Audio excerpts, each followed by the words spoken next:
30,000 பட்டதாரிகளுக்கு வேலைவாய்ப்புகள் வழங்குகின்ற ஒரு திட்டம் முன்னெடுக்கப்படுகின்றது. இது எவ்வகையான வேலை திட்டம் என்பதை நாங்கள் அவர்களுக்கு இன்னும் மேலதிகமான பயிற்சிகளை வழங்குவதன் மூலம் இந்த நாட்டினுடைய பெரிய சுமையை குறைப்பதற்கும் அவர்களை பயிற்றுவிப்பதன் மூலம் வெளிநாடுகளிலே அவர்களுக்கு தொழில் வாய்ப்புகளை பெற்றுக் கொடுப்பதற்குமான ஒரு சிறந்த செயற்பாடாக இந்த திட்டம் அமையும் என்று நாங்கள் எதிர்பார்க்கின்றோம். அதன் மூலமாக இந்த நாட்டிலே இருக்கின்ற ஏனைய நிறுவனங்களுக்கு, தனியார் நிறுவனமாக இருக்கலாம் அல்லது அரசு நிறுவனங்களாக இருக்கலாம், இன்றைய தொழிலாளர்களாக அல்லது அரசு அலுவலர்களாக இருக்கின்றவர்களுக்கு கூட இன்று கணனியை உபயோகிப்பதற்கு கூட முடியாத அளவிலே இன்று ஓய்வு நிலையில் இருக்கின்ற பல அரசு நிறுவனங்கள் அதிகாரிகள் காணப்படுகின்றார்கள். இவ்வாறான சூழலிலே இந்த நாட்டை நாங்கள் எவ்வாறு இந்த டிஜிட்டல் மயமாக்கி அதன் மூலம் இந்த மக்களுக்கு நன்மையை கொண்டு சேர்க்க முடியும் அல்லது இந்த நாட்டினுடைய பொருளாதாரத்தை கட்டியும் எழுப்ப முடியும் என்கின்ற விடயம் இருக்கின்றது. எனவே இவ்வகையான திட்டத்துக்கு இந்த நாட்டினுடைய பொதுமக்கள் இந்த நன்மையை பெறுவதற்கு தயாராக இருக்கின்றார்களா என்பதை நாங்கள் அறிய வேண்டிய தேவை இருக்கின்றது. இன்று சாதாரணமான மக்களுக்கு கூட கைகளிலே தொலைபேசி இருந்தாலும் இந்த வேலை திட்டங்களை செயற்படுத்துவதற்கான அறிவுத்திறன் அவர்கள்ட்ட இருந்தால்தான் எங்களோடு இணைந்து அவர்களுக்கு பயனாற்றுவதற்கான சந்தர்ப்பம் காணப்படும். எனவேதான் இந்த வேலை திட்டங்களை நாங்கள் இங்கே இருக்கின்ற மாணவர்களோடு இணைந்து நாங்கள் இந்த வேலைகளை நாங்கள் முன்னெடுக்கின்ற வாய்ப்புகளை நாங்கள் பெற முடியும். அதன் மூலம் பல்கலைக்கழகங்களுக்கு குறிப்பாக கலை, வர்த்தகம், விஞ்ஞானம் போன்ற அந்த துறைகளிலே இருக்கின்ற அந்த அளவீடுகளை மட்டுப்படுத்தி தகவல் தொழில்நுட்பத்தை நாங்கள் இந்த நாட்டிலே அதிகப்படுத்தி அந்த மாணவர்களுக்கான தேவைகளை நாங்கள் அடையாளப்படுத்தி பல்கலைக்கழகங்களை அதிகரிப்பதன் மூலம் இவ்வகையான வேலை திட்டங்களை இந்த அரசு வெற்றியாக கொண்டு செல்வதற்கான சந்தர்ப்பங்கள் காணப்படுகின்றது. எனவே சாதாரணமாக வெளிவாரி பட்டதாரிகளாக காணப்படுகின்ற இந்த மாணவர்கள் அல்லது வெளியேறிய பட்டதாரிகள் இன்று கலைப்பிரிவிலே தான் தங்களுடைய பட்டப்படிப்பை பூர்த்தி செய்கின்ற சந்தர்ப்பங்களை நாங்கள் பார்க்கின்றோம்.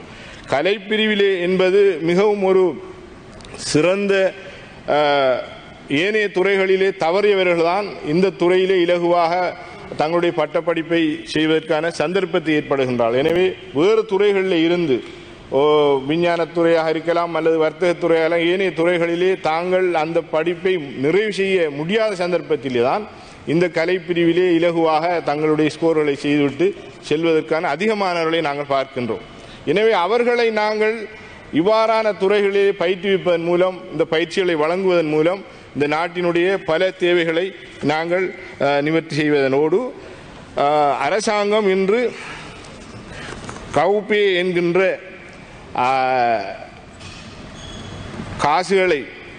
காசு பரிமாற்றத்தினை செய்வதற்கான சந்தர்ப்பத்தை கொண்டிருக்கின்றது. இது தனியார் துறை சார்ந்த வியாபார நிலையங்கள், வேறு அமைப்புகள் இருக்கின்றது. இவர்களுக்கு இவ்வகையான பயிற்சிகளை அல்லது இந்த பொறிமுறைகளை நாங்கள் எவ்வாறு கொண்டு செல்ல முடியும் என்கின்ற விடயத்தை நாங்கள் கவனிக்க வேண்டிய தேவை இருக்கின்றது. அதன் மூலம் அவர்களுக்கான பயிற்சிகளை அல்லது அந்த அப்புகளை அவர்களுக்கு நாங்கள் விற்பனை செய்வதன் மூலம் அவர்களுக்கான அந்த தொழில்நுட்ப அறிவை நாங்கள் வழங்குவதன் மூலம் அரசுக்கு கூடிய வருமானங்களை நாங்கள் ஈட்ட முடியும்.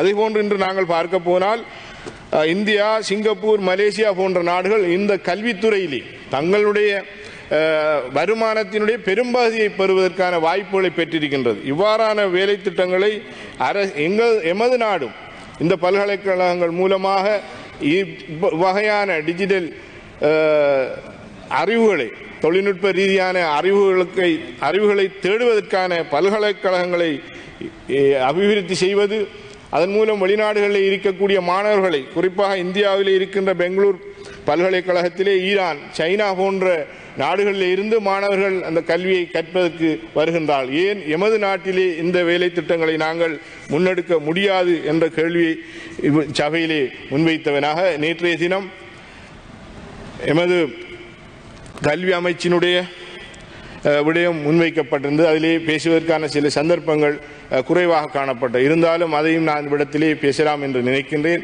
உண்மையிலேயே ஆசிரியர்களுடைய இடமாற்றம் என்பது தொடர்ச்சியாக ஆசிரியருடைய பற்றாக்குறை, ஆசிரியருடைய தேவை என்பது சில பிரதேசங்களுக்கு ஆசிரியருடைய தேவை இருக்கின்றது.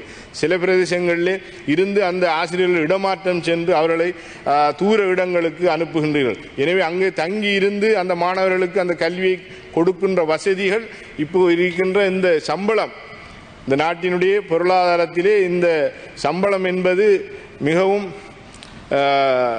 கஷ்டமான ஒரு சூழலை ஏற்படுத்துகின்றது. எனவே வாழ்க்கை செலவு கூடியிருக்கின்ற இந்த நேரத்திலே இந்த சம்பளத்தை பெற்றுக்கொண்டு மிக தூர இடங்களுக்கு சென்று திரும்ப வீடு வந்து சேர்வதற்கும் அல்லது தங்கியிருந்து இந்த மாணவர்களுடைய கல்வியை வழங்குவதற்குமான பொருளாதார ரீதியாக இன்றைய ஆசிரியர்கள் ஏனைய தொழிலாளர்களும் கஷ்டப்படுகின்றார்கள். எனவே அவர்களுடைய ஊதியம் என்பது மூன்றில் ஒரு பகுதியை இந்த போக்குவரத்திற்கான செலவுக்காகவே வழங்கப்படுகின்றது. எனவே இவ்வாறான சூழலிலே அதிக தூரம் சென்று இந்த திரும்புகின்ற அல்லது தங்கி இருக்கின்ற இந்த உத்தியோகத்தர்கள் அல்லது பாடசாலைகளுடைய ஆசிரியர்கள் போன்றவர்களுடைய இடமாற்றத்திலே ஒரு மாற்றத்தை கொண்டு வர வேண்டிய தேவை இருக்கின்றது. எனவே 5 வருடம் கட்டாயமாக இந்த இடத்திலே தான் இருந்து கல்வி நடவடிக்கைகளை அல்லது அவர்களுக்கான அலுவலக பணிகளை செய்ய வேண்டும் என்கின்ற நிலையிலே அடுத்து 6வது வருடம் அவர் இந்த இடத்திலே தான் அவருக்கான இடத்தை நாங்கள் அவர்களுடைய மனநிறைவாக அல்லது அவர்கள் கோருகின்ற இடத்தை கொடுக்கின்றோம் என்று பார்த்தால் அதுவும் இல்லாமல் இருக்கின்றது.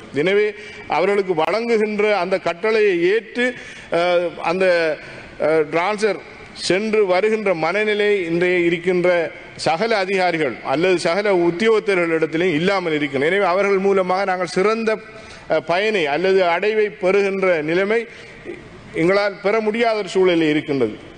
எனவே இவ்வாறான ஒரு மனநிலையிலே தான் ஒரு சோர்வு நிலையிலே தான் இந்த கல்வியினுடைய செயற்பாடுகள் ஒவ்வொரு பாடசாலைகளையும் காணப்படுகின்றது. எனவே இதற்கான இந்த இடமாற்றம் சம்பந்தமான ஒரு அரசாங்கம் ஒரு சிறந்த ஒரு தீர்வினை பெற வேண்டும் என்று கோருவதோடு பாடசாலைகளுடைய அடிப்படை வசதிகள் மிக குறைவாக காணப்படுகின்றது. குறிப்பாக தேசிய பாடசாலைகளாக இருக்கட்டும் அல்லது மாகாண சபைகளுக்கு கீழே இருக்கின்ற பாடசாலைகளாக இருக்கட்டும், இந்த 2 பாடசாலைகளின் உட்கட்டமைப்பு வசதி என்பது மாணவர்களுடைய கல்வி நிலையிலே மிக மோசமாக இருக்கின்றது.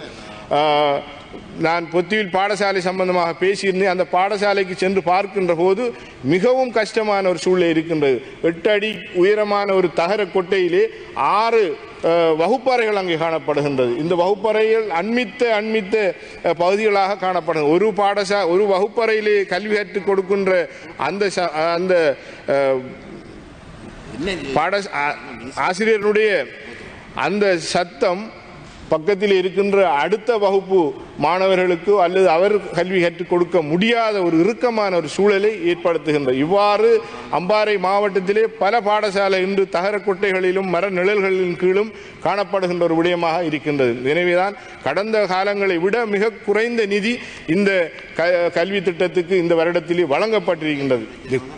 எனவே இந்தியாவினுடைய மேலதிகமான நிதிகளை கொண்டு இந்த கிழக்கு மாகாணத்தினுடைய பல பணிகளை செய்வதாக எங்களுடைய ஜனாதிபதி அவர்கள் தெரிவிக்கின்றார்கள். எனவே இந்த பாடசாலையினுடைய உட்கட்டமைப்பு வசதிகளை மேம்படுத்துவதற்கு இந்த நிதிகளினுடைய கூடுதலான பகுதிகளை பயன்படுத்த வேண்டும். அதன் மூலம்தான் இந்த நாட்டினுடைய செழிப்பான ஒரு சமூகத்தை கட்டியெழுப்புவது என்பது, ஒரு சிறந்த பிரஜையை கட்டியெழுப்புவது என்பது ஒரு பாடசாலைகளில் இருந்துதான் நாங்கள் அடையாளம் கண்டு அவர்களை இந்த நாட்டினுடைய சிறந்த பிரஜைகளாக கொண்டு வர வேண்டிய தேவை இருக்கின்றன. பல கஷ்டங்களுக்கு மத்தியிலே இன்று மாணவர்கள் தூர இடங்களுக்கு பயணம் செய்கின்ற தூர பாடசாலைகளுக்கு, எனவே அடிப்படையான வசதிகள் இல்லாத இடத்தை தவிர வேறு இடங்களுக்கு தூர இடங்களுக்கு வசதியான மாணவர்கள் கல்வி கற்பதற்கு செல்கின்றார்கள். எனவே சாதாரணமாக இருக்கின்ற பாடசாலையுடைய கதிரை மேசைகளுக்கு கூட இன்று காசுகளை அறவிடுகின்ற முறைகளை நாங்கள் காண்கின்றோம். எனவே இவ்வாறான விடயங்கள் தவிர்க்க வேண்டிய ஒரு சந்தர்ப்பத்திலே தான் எங்களுடைய மாணவர்களுடைய பெற்றோர்களுடைய பொருளாதார நிலைமையும் காணப்படும். எனவே இதற்கு கூடுதலான கவனத்தினை அரசு எடுக்க வேண்டும் என்று இச்சந்தர்ப்பத்திலே நான் வினயமாக கேட்டுக்கொள்கின்றேன்.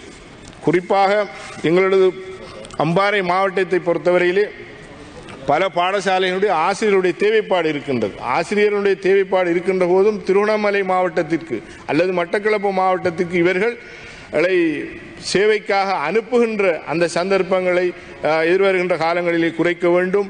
அதே போன்று ஏனைய அலுவலர்களும் கூட இவ்வகையான இடமாற்றத்தின் மூலம் பல தூர இடங்களுக்கு செல்கின்றார்கள். குறிப்பாக பெண்கள் கூடுதலாக இருக்கின்ற பெண்கள் மிக கூடுதலான சேவை நிமித்தம் ஏனைய மாவட்டங்களுக்கும் மொழி வளம் பிரச்சனைகளை ஏற்படுத்தக்கூடிய சிங்கள மொழியை தாய்மொழியாக கொண்டு இயங்குகின்ற பாடசாலைகளே தமிழ் மொழிகளை தாய்மொழியாக கொண்டு ஆங்கில ஆசிரியர்கள் இடமாற்றம் செய்யப்பட்டிருக்கின்ற விடயங்களை நாங்கள் பார்க்கின்றோம். எனவேதான் இந்த நாட்டினுடைய கடந்த கால அரசாங்கங்களுடைய குறைபாடுகளை அரசாங்கங்கள் செய்த ஊழல் மோசடிகள் என்று இந்த அரசாங்கம் முன்வைத்த பல வேலை திட்டங்களை ஏற்று அதன் அடிப்படையிலே தான் இந்த அரசாங்கத்துக்கு அதிகமான மக்கள் மிக கூடுதலான வாக்களிப்பை செய்வதன் மூலம் ஒரு ஜனாதிபதியையும் 159 பாராளுமன்ற உறுப்பினர்களையும் நேரடியாக உங்களுக்கு வழங்கியிருக்கின்றார்கள். இந்த நேரடியாக 159 ஆசனம் என்பது இந்த நாட்டினுடைய எல்லா சட்டங்களையும் உங்கள் மாற்றி அமைத்து எதிர்கால இந்த நாட்டினுடைய ஒரு சிறந்த ஒரு பணியை இந்த நாட்டினுடைய வளர்ச்சியை ஏற்படுத்துவதற்கு ஏதுவாக இருக்கும்.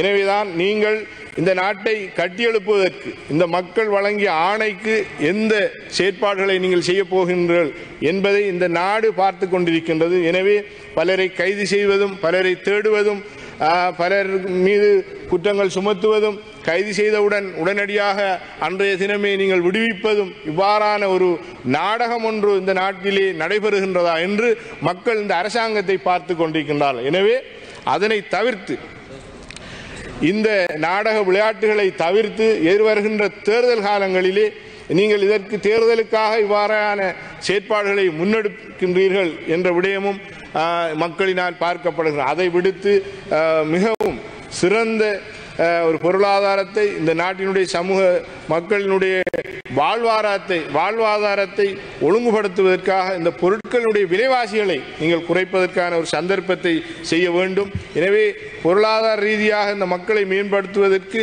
நீங்கள் எடுக்கின்ற நடவடிக்கைகள் இந்த அமைச்சின் மூலமாக ஏனைய வீண்விரயங்களை குறைத்து வருகின்றீர்கள். அதற்கு நாங்கள் எங்களது பாராட்டுக்களை தெரிவிக்க வேண்டும். அமைச்சின் மூலம் செலவுகளை நீங்கள் குறைப்பதன் மூலம் இந்த நாட்டை கட்டியெழுப்ப முடியாது. எனவே பொருளாதார ரீதியாக இருக்கின்ற விலைவாசிகளை நீங்கள் குறைப்பதற்கான விடயத்தை நீங்கள் முன்னெடுக்க வேண்டும். உத்தியோகத்தர்களுக்கான சம்பள அதிகரிப்பை செய்ய வேண்டும். அதன் மூலம்தான் மக்களுடைய சிறப்பும் மகிழ்ச்சியும் தான் ஒரு நாட்டினுடைய அபிவிருத்தியாக நாங்கள் பார்க்க முடியும். எனவே இந்த வேலை திட்டங்கள் மூலம் பல நிகழ்ச்சி நிரல்களை நீங்கள் கொண்டு சென்றாலும் இதிலே கூடுதலான அரசியல் செய்கின்றீர்கள் என்பதை இந்த நாட்டு மக்கள் பார்த்து கொண்டிருக்கின்றார்கள். எனவே நீங்கள் மறைமுகமான ஒரு பாரிய ஒரு அரசியலை நீங்கள் செய்து கொண்டிருக்கின்றீர்கள். ஆனால் அது மக்களுக்கு நன்மை வைக்கக்கூடியதாக இருக்குமாக இருந்தால் நாங்கள் உங்களோடு சேர்ந்து இணைந்து வருவதற்கு தயாராக இருக்கின்றோம். செய்திகளை உடனுக்குடன் தெரிந்து கொள்ள உடனே சப்ஸ்கிரைப் பண்ணுங்க.